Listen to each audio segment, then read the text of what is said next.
around these here parts, you've probably heard of Avi Arad. We're not exactly the biggest fans of him.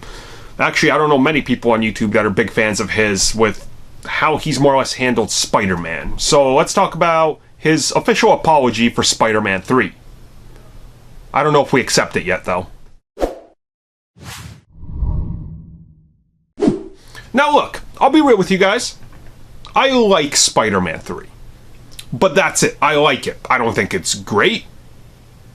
It's not something I seek out to watch, but when I watch the trilogy, I'll watch it and I'll be like, well, that movie is what it is. So that's that, right? And I think the movie suffered. We clearly know what happened. And recently, Avi Arad, who's of course involved directly with Venom, he wanted to talk about Spider-Man 3 specifically, and he apologized for Spider-Man 3 and Venom in that movie.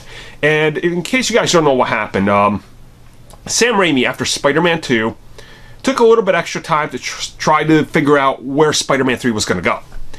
And originally, they had some great ideas, and then they were ready to shoot.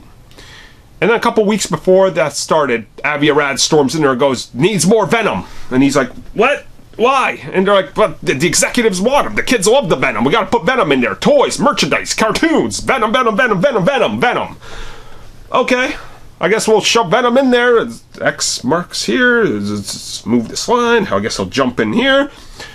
And then you got the crappy end product we got, as the result of studio meddling and Avi Arad wanting him in there.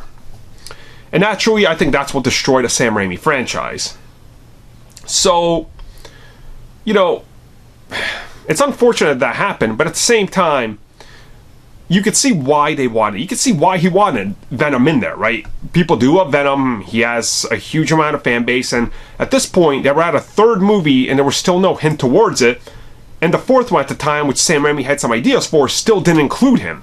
So naturally, they were like, well, what can we do here? And Sony at the time was already planning to do a Venom spin-off, so they were like, well, we should just introduce him in here. So they rushed ahead with it, which was probably a dumb idea in hindsight, but that was the choice they made.